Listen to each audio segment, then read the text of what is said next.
नमस्कार, बुलेटिन में स्वागत है आपका और मैं हूं आपके साथ जागृति खंतवाल। बुलेटिन की शुरुआत करेंगे बड़ी खबर के साथ।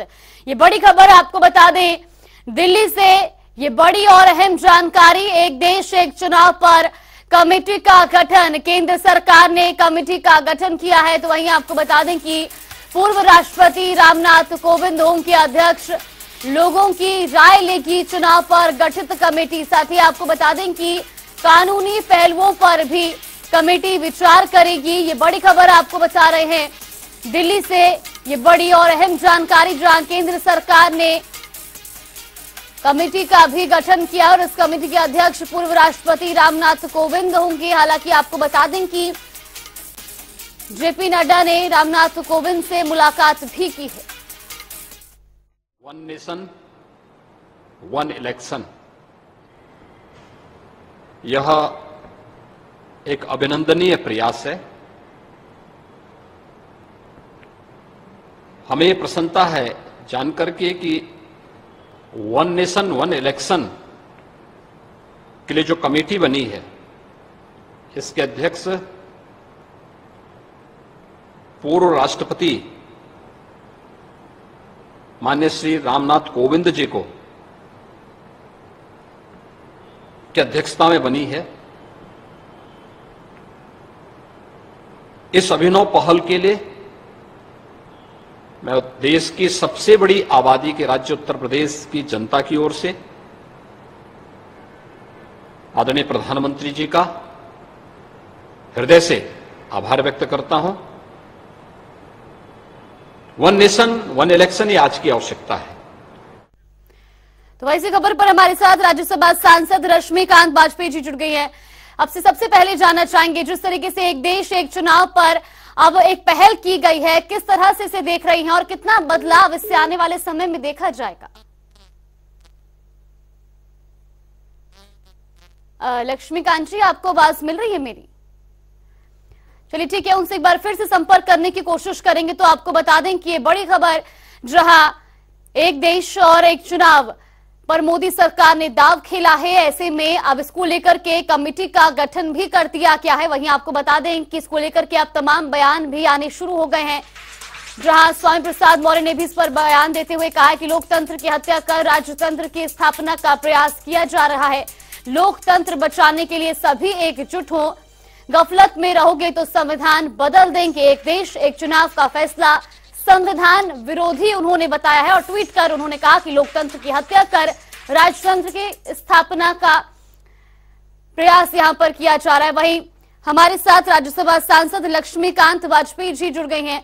बहुत बहुत स्वागत है आपका जनता टीवी पर। जिस तरह से देखिए, अब एक नई पहल की शुरुआत की जा रही है और इसकी तरफ एक कदम भी और बढ़ा दिया गया है, कमेटी का गठन किया गया है। एक देश एक चुनाव, किस तरह से देखते हैं इसे? प्रभु फैक्ट्री मिला।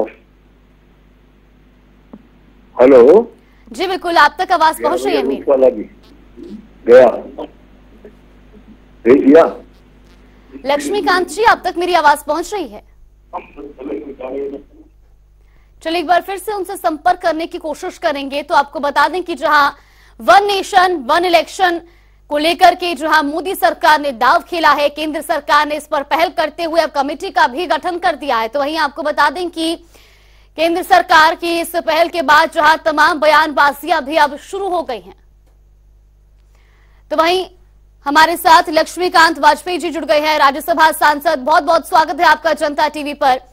जिस तरीके से देखिए, अब वन नेशन वन इलेक्शन, एक नई पहल की शुरुआत की जा रही है। हालांकि कई तरह के बयान भी सामने आ रहे हैं, लेकिन इस तरह की पहल को किस तरह से देखते हैं और आने वाले समय में कितना बदलाव देखने को मिलेगा?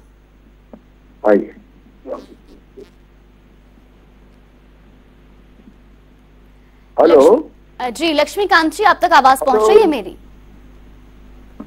आपकी आवाज नहीं आ रही है मुझे। लक्ष्मीकांत जी, अब आपको मेरी आवाज मिल रही है?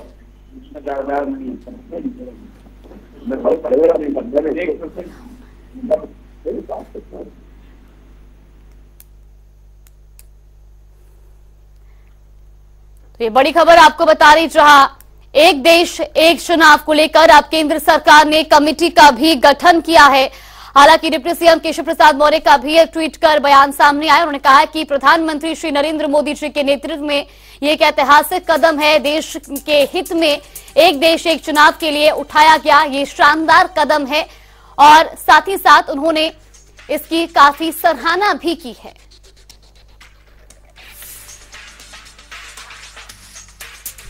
तो डिप्टी सीएम केशव प्रसाद मौर्य ने ये ट्वीट किया है। आपको बता दें कि उन्होंने अपने ट्वीट में भी लिखा कि प्रधानमंत्री श्री नरेंद्र मोदी जी के नेतृत्व में ये एक ऐतिहासिक कदम है। देश के हित में एक देश एक चुनाव एक शानदार कदम है, एक शानदार पहल है। तो वही राज्यसभा सांसद लक्ष्मीकांत वाजपेयी जी हमारे साथ जुड़ गए हैं। बहुत बहुत स्वागत है आपका जनता टीवी पर।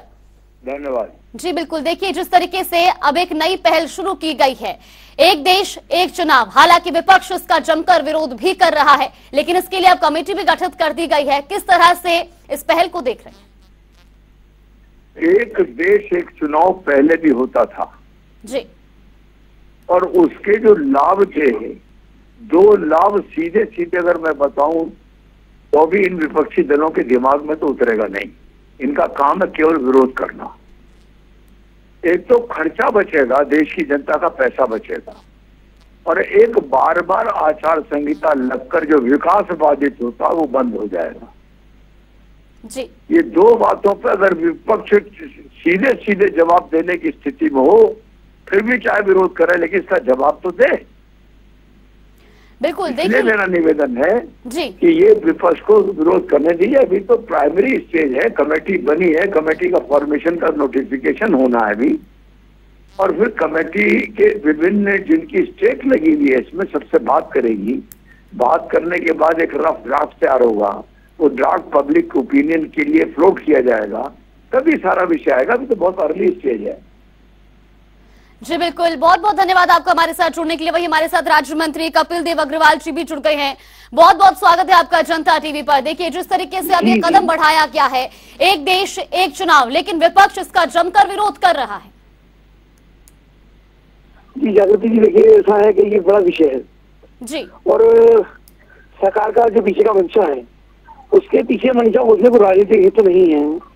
उसका हेतु ये है कि आए साल चुनाव रहते हैं, कभी किसी प्रदेश में कभी किसी प्रदेश में। तो सरकार पर भी, केंद्र सरकार पर भी उस चीज का साइकोलॉजिकल दबाव रहता है कि हर साल चुनाव होगा तो, और कई बार एक एक साल के अंदर कई चुनाव हो जाते हैं। तो उसी के लिए वैचारिक एक आपस में सहमति के लिए बल्कि ड्राफ्ट भी तैयार होगा।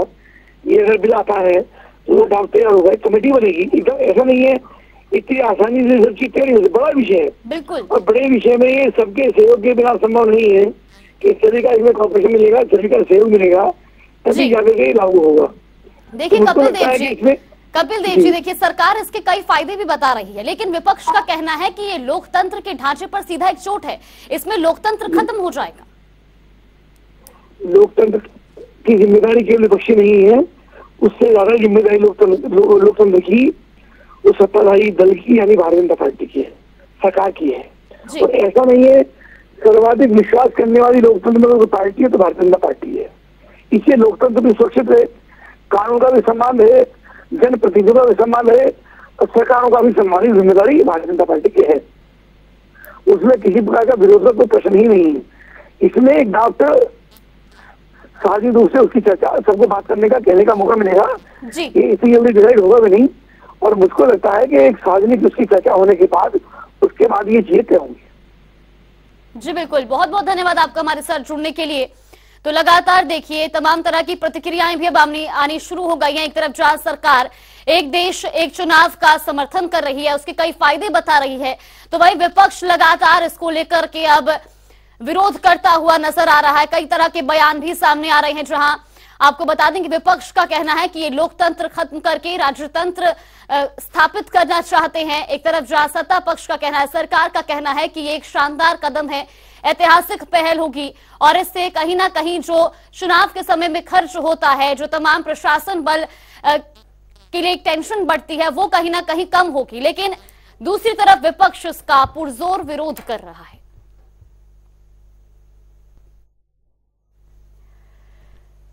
तो वहीं आपको बता दें कि अब एक देश एक चुनाव पर कमेटी का भी गठन कर दिया गया है। हालांकि एक देश एक चुनाव से सरकार को फायदा होगा, चुनावी खर्च को कम किया जा सकेगा। इसके कई फायदे बताए जा रहे हैं कि देश में चुनाव का हर मोड़ खत्म होगा और ऐसे में लोग भी अपनी सरकार एक साथ चुन पाएंगे। तो वही विपक्ष लगातार इसको लेकर के अब बयानबाजी दे रहा है, विरोध कर रहा है, जहां अखिलेश यादव ने भी कहा है कि यूपी में भी चुनाव होगा या नहीं, ये भी बता दीजिए। तो वही किसान नेता राकेश टिकैत जी हमारे साथ जुड़ गए। बहुत बहुत स्वागत है आपका जनता टीवी पर। देखिए, जिस तरीके से अब एक देश एक चुनाव का जो बिल है उसको लेकर के कमेटी का गठन भी कर दिया गया है, किस तरह से इस पहल को देख रहे हैं? देखो, इससे क्या होगा कि इससे नुकसान ये होगा कि बहुत लोग स्टेट में दूसरी पार्टी को चाहते हैं और सेंटर में भी दूसरी पार्टी को चाहते हैं। जैसे उदाहरण लो आप दिल्ली में स्टेट में वो आप पार्टी को चाहते हैं और सेंटर में वो वही लोग वोट बीजेपी को दे देते हैं जी।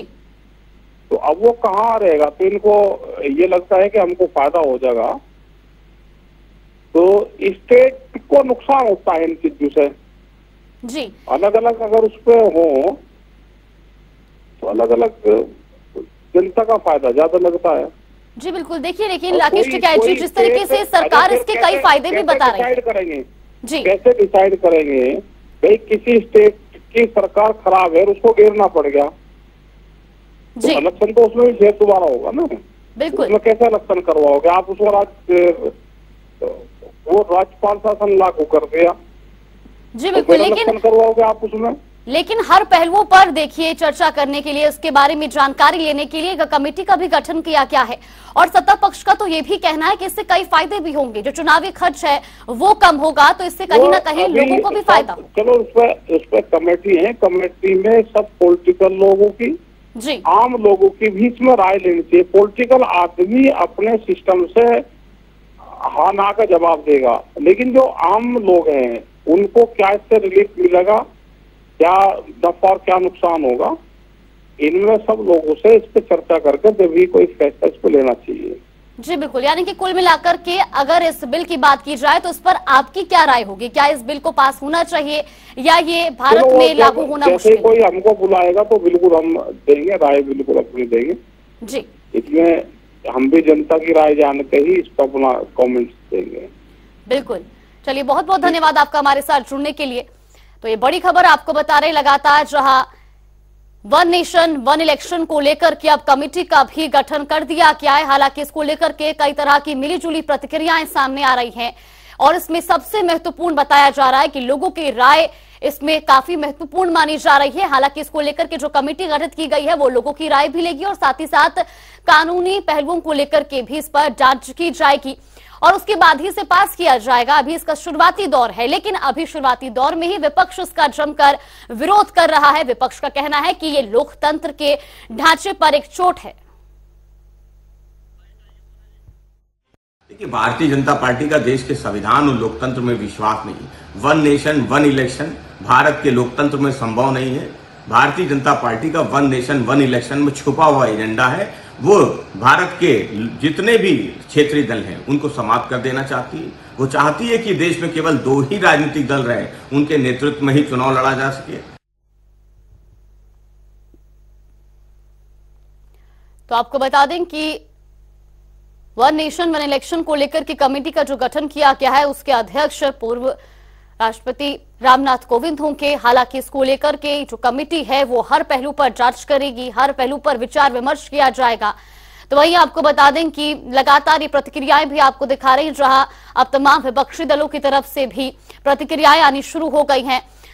जिस तरह से अभी आपने सपा प्रवक्ता की भी प्रतिक्रिया सुनी, उनका साफ तौर पर कहना है कि भारत देश में एक देश एक चुनाव लागू हो पाना संभव नहीं है और ये लोकतंत्र खत्म करने की कोशिश की जा रही है। तो वही आपको बता दें कि मोदी सरकार ने जहां एक तरफ इसके कई फायदे भी बताए हैं, सत्ता पक्ष लगातार इस कदम को एक ऐतिहासिक और शानदार कदम बता रहा है, इसके कई फायदे गिनवा रहा है। हालांकि एक तरफ विपक्ष का कहना है कि लोकतंत्र इससे खत्म होगा, एक साथ चुनाव होने संभव नहीं है। तो वहीं सत्ता पक्ष का भी कहना है कि ऐसे में चुनावी खर्च कम होगा। अगर एक देश एक चुनाव लागू किया जाता है तो इससे कई फायदे भी हैं। तो वहीं विपक्ष इसका लगातार विरोध करता हुआ नजर आ रहा है। स्वयं प्रसाद मौर्य ने भी इस पर ट्वीट करते हुए कहा कि ये संविधान विरोधी फैसला है, इससे देश को कोई फायदा नहीं होगा और ये लोकतंत्र खत्म कर राजतंत्र की स्थापना करने की कोशिश की जा रही है।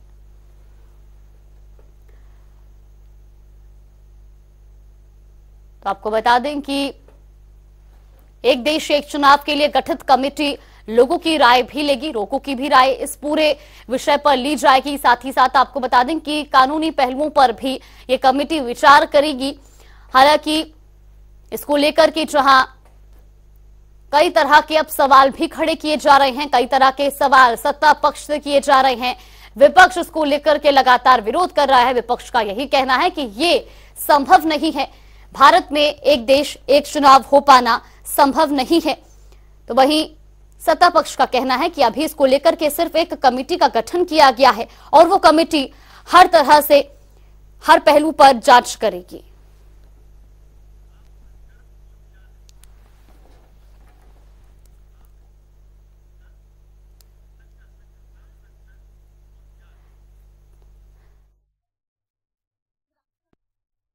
बहुत बहुत स्वागत है आपका जनता टीवी पर।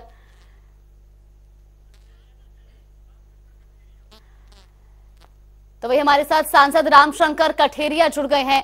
बहुत बहुत स्वागत है आपका जनता टीवी पर। देखिए, जिस तरीके से अब एक देश एक चुनाव की तरफ एक और कदम आगे बढ़ाया गया है, एक तरफ विपक्ष इसको लगातार देखिए इसका विरोध कर रहा है, लगातार ये बयान सामने आ रहे हैं कि ये लोकतंत्र खत्म किया जा रहा है, ये फैसला जो है ये देश विरोधी है। किस तरह से देखते हैं इसे?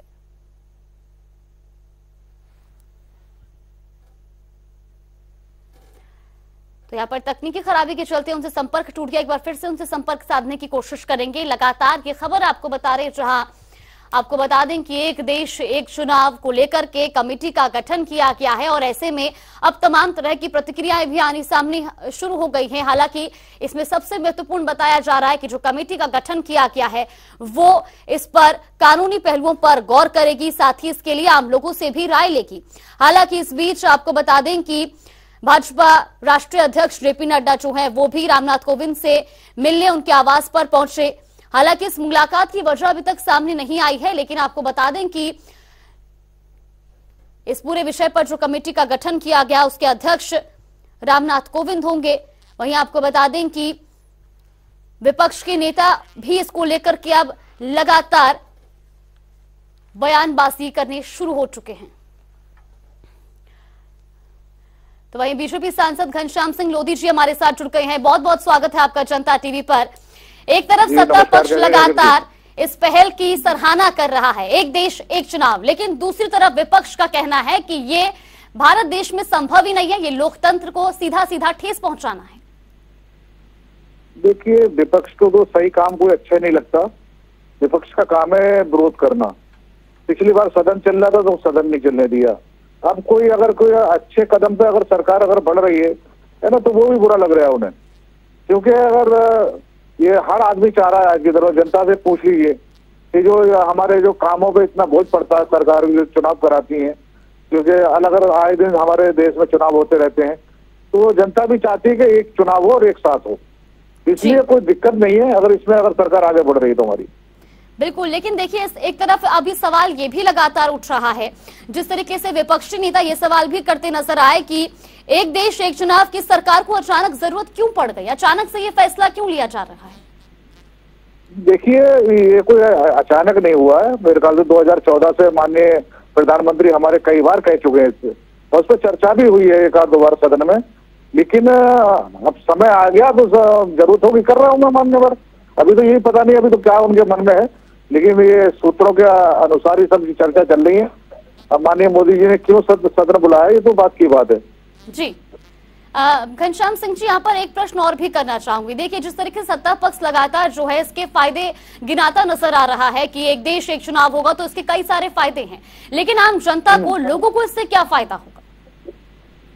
नहीं, देखिए, कोई भी चुनाव हो, सरकार जनता की सरकार होती है जी, और उससे जब चुनाव बार बार होते हैं तो उसका बोझ जो पड़ता है जनता को ही पड़ता है। तो जनता भी इससे समझदार है आज की देश की, और जनता चाहती है कि बार बार चुनाव ना होकर एक बार चुनाव हो, चाहे विधानसभा का हो चाहे लोकसभा का हो, किसी चुनाव हो एक बार हो। क्योंकि बार बार चुनाव होने से आचार संहिता लगती है, तो अपने जो देश का जो विकास है उस पर भी असर पड़ता है इस चीज का। जी बिल्कुल, बहुत बहुत धन्यवाद आपका हमारे साथ जुड़ने के लिए और ये जानकारी हमारे साथ साझा करने के लिए। तो ये बड़ी खबर लगातार आपको बता रहे हैं, जहां आपको बता दें कि एक देश एक चुनाव पर अब कमेटी का भी गठन कर दिया गया है और ये कमेटी कानूनी पहलुओं पर भी विचार करेगी, साथ ही साथ लोगों की राय भी ली जाएगी। तो वही अब रुक करेंगे 4 मिनट में 18 मंडल की खबरों का। फर्रुखाबाद में रोडवेज बस अनियंत्रित होकर पलटी, सवारियों को सुरक्षित निकाला गया बाहर, जान माल का नहीं हुआ कोई नुकसान। इटावा में प्राइवेट स्कूल ने सरकारी आदेशों की उड़ाई धज्जियां, छुट्टी होने के बावजूद खोला गया स्कूल, प्रबंधक ने कहा हमारे पास नहीं आया छुट्टी देने का आदेश। सहारनपुर में पुलिस और बदमाशों के बीच हुई मुठभेड़, इनामी बदमाश को लगी गोली, घायल अवस्था में कराया गया भर्ती। रायबरेली में दबंगों के हौसले बुलंद, घर में घुसकर महिलाओं से की मारपीट, एफआईआर की गई दर्ज। इटावा में पुलिस ने चोरी का किया खुलासा, टीवी चोरी के 9 आरोपियों को किया गिरफ्तार, कब्जे से 12 एलईडी बरामद। महोबा में घर में तनाव के चलते महिला ने बच्चे सहित तालाब में लगाई छलांग, मौके पर दोनों की मौत, पुलिस ने शवों का कराया पोस्टमार्टम। आगरा में बदमाशों का कहर, किन्नर के घर में घुसकर चाकू से किया हमला, पीड़ित की शिकायत पर 6 लोगों पर मुकदमा हुआ दर्ज। कुशीनगर में रेलवे ट्रैक किनारे मिला अधेड़ का शव, शरीर पर मिले कई चोट के निशान, पुलिस ने शव को पोस्टमार्टम के लिए भेजा। रायबरेली में स्कॉर्पियो अनियंत्रित होकर पलटी, हादसे में 4 लोग घायल, इलाज के लिए अस्पताल में कराया गया भर्ती। बाराबंकी में अज्ञात वाहन ने महिला को मारी टक्कर, हादसे में हुई मौत, परिजनों में मचा कोहरा। आगरा में तेज रफ्तार का कहर, 2 टेम्पो की हुई भिड़ंत, 12 यात्री घायल, 1 महिला की मौत। सहारनपुर में रक्षाबंधन के अवसर पर दंगल का हुआ आयोजन, कई जगह के पहलवानों ने लिया हिस्सा, सालों से चली आ रही परंपरा का हुआ आगाज। मैनपुरी में मामूली विवाद में अधेड़ को लगी गोली, मौके पर हुई मौत, परिजनों में मचा कोहरा। इटावा में बाइक ने साइकिल सवार को मारी टक्कर, हादसे में चालक घायल, इलाज के लिए अस्पताल में कराया गया भर्ती। प्रतापगढ़ में चोरों के हौसले बुलंद, दिन दहाड़े युवक से हुई बाइक की चोरी, स्थानीय लोगों ने चोर को किया पुलिस के हवाले। आगरा में दबंगों का कहर, मामूली विवाद में युवक के साथ की मारपीट, पीड़ित को अस्पताल में कराया गया भर्ती। बदायूं में पुरानी रंजिश में चाचा और भतीजे पर हुआ लाठी से हमला, मौके पर चाचा की मौत, मामले की जांच में जुटी पुलिस। फर्रुखाबाद में संदिग्ध परिस्थिति में युवक ने की आत्महत्या, गोली मारकर लिए खुद की जान, परिजनों में मचा कोहरा। चलिए बुलेटिन में फिलहाल के लिए बस इतना ही, यहाँ पे रुकते एक छोटे से ब्रेक के लिए। ब्रेक के उस पार खबरों का सिलसिला लगातार जारी रहेगा।